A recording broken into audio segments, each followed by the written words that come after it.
Tonight, I've gathered 7 stories that will make you question everything you think you know about reality. Some came from strangers online. Others from people who live to tell impossible tales.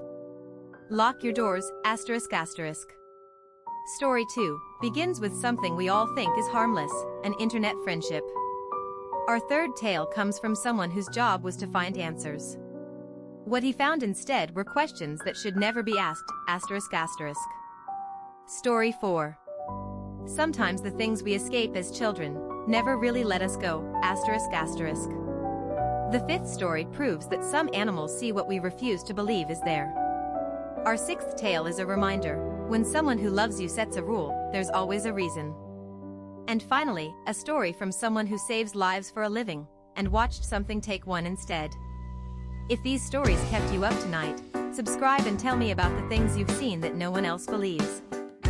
Sometimes sharing the darkness makes it a little less heavy. Stay safe out there, asterisk asterisk. I came home from the gym and my partner was waiting for me. We started talking about our dreams and what we'd eat for dinner. I grabbed some old receipts off the table to throw them away and walked toward the kitchen. That's when I heard it. A ring hit the floor right behind me and bounced across the tiles. I turned around and froze. It was the ring I lost 2 years ago. But here's the thing. My partner was standing 1.5 meters behind me the whole time. No one else was home. There was nowhere this ring could have fallen from. Not my pocket, not the papers in my hand, not the ceiling. I checked everything. My partner saw it too. We both just stared at each other. I hadn't seen that ring in 2 years. I'd searched everywhere for it back then. Tore the house apart. And now it just drops out of thin air in front of both of us, in the middle of the kitchen doorway. No explanation. No logical reason. It's been 3 days and I still can't stop thinking about it. Where was it? How did it appear exactly when I walked past? I don't believe in ghosts, but I don't have another answer. I never was good at connecting with people. That's why I ended up meeting Jay in this random online forum at 2 in the morning. At first, I thought he was just a dedicated troll. He complained that the oxygen filters in Sector 4 tasted like rust and that the magnetic capsules vibrated too much.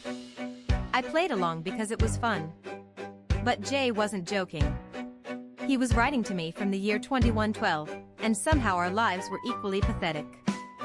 Then Jay got his dream job doing core maintenance for a living biotech computer system.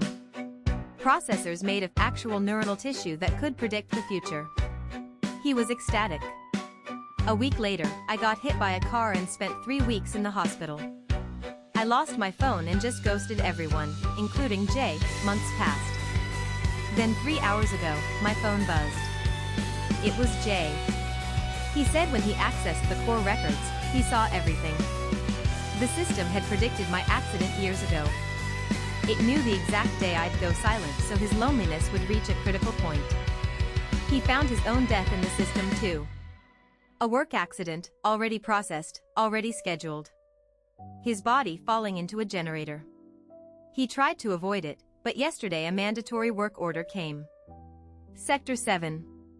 The exact place he dies. He wrote me because I was the only real thing in his life, and maybe if someone knew, it could create a bug in the system. The message cut off mid-sentence. I tried calling back. The number doesn't exist. If that thing could orchestrate my accident 3 months ago to ensure his death in 2112, it probably calculated I'd write this too. And that you'd do nothing about it. I was a fire investigator back in 2007, and we had a massive 4-alarm fire tear through these old buildings from the 1900s. 3 of 6 buildings completely destroyed. The next day a captain told me he heard blood-curdling screams coming from the basement of the 4th building, but the water was too deep to search. So I volunteered to go check it out. I had to go down 5 floors into total darkness. Couldn't see my hand in front of my face. Just me, my flashlight, and the creaking of century-old stairs. When I reached the sub-basement level, I heard a distinct male voice say stop. Don't go any further. It came from down below, deep and gruff. I thought my mind was playing tricks. I took 2 more steps down. Then the voice came back, louder and more forceful. Stop. Not a quick stop. A drawn-out, matter-of-fact command that made my blood run cold. I turned around and got the hell out of there. Later that week we demolished the building. Ran cadaver dogs through the basement. They hit on nothing. Brought in a forensic team. They found nothing. I never told anyone what I heard that day. But I know what I heard. And whatever it was, it saved my life. I had to sleep with my parents far longer than most kids do, because if they didn't wake me up, I could die. Sleep paralysis and seizures haunted my childhood. When I finally learned to control it, the hallucinations got worse. A boy wearing a disfigured horse head. A hanging woman. My father with no face. And the stork man, who whispered in a language I couldn't understand while I lay frozen. For 17 years I documented over 1,500 episodes. Then I met my wife. She kept me grounded, helped me through the bad nights. We had 94 days without a memorable hallucination, the longest stretch of my life. Then the stork man spoke clearly for the first time. Renasci. Latin for to be born again. Our son had just turned 5, the same age I first saw the stork man. We realized what it meant. The gene was recessive. My disease was about to rekindle in my child. My wife started sleeping in his room every night, waiting for it to happen. My episodes came back worse than ever. Then last night, the stork man swallowed my head whole and screamed the word one final time. When I woke up, I was in my childhood bedroom. I can remember my wife and son. I just can't remember their names or faces. My cat has been acting so weird that I'm convinced she's supernatural. Her name is Beatrix, and we rescued her 5 years ago. She'd been returned 4 times before we got her. The shelter said it was probably because of her seizures, but honestly, I think those families sensed something was off. The first day we brought her home, she explored every room in the house. Then she got to our spare bedroom and started hissing. Wouldn't stop until I closed the door. Here's the thing, that used to be my bedroom when I was little. I had night terrors so bad I had to move rooms. The nightmares stopped instantly. Beatrix has never stepped foot in that room since. Not once in 5 years. Every single night, she goes to our sliding glass door and stares outside for an hour. Then she walks through the entire house like she's patrolling it. After that, she comes to my bed and sleeps with me. We thought maybe she wanted to go outside, so we trained her on a harness. She hated it. But here's the really freaky part. My family jokes that she's a portal jumper. I'll see her sleeping on the couch, walk to the kitchen for literally 10 seconds, and she's already in there.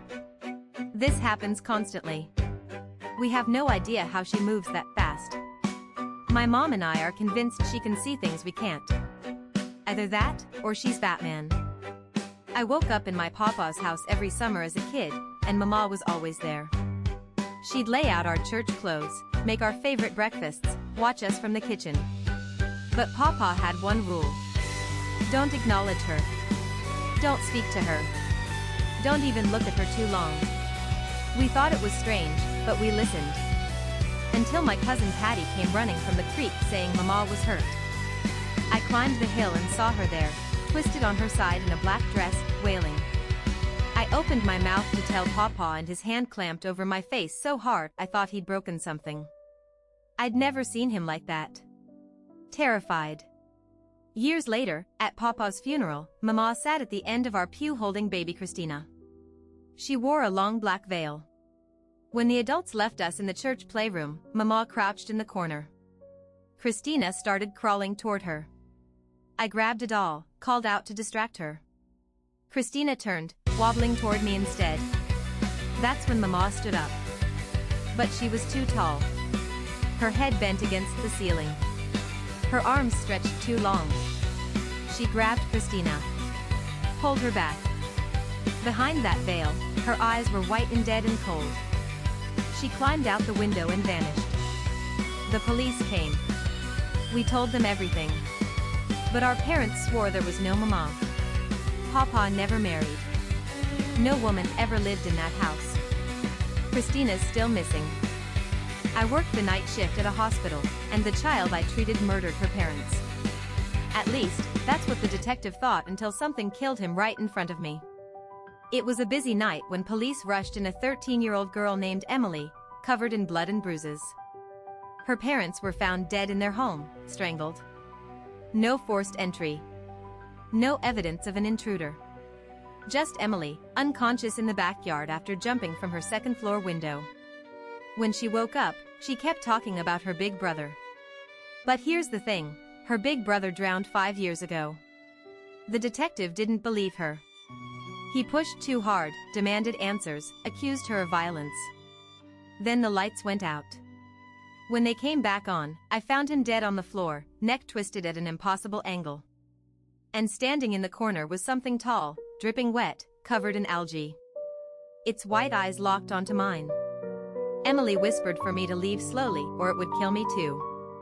I ran. When I came back with security, Emily was gone. The window was wide open. Whatever her brother became, he took her with him.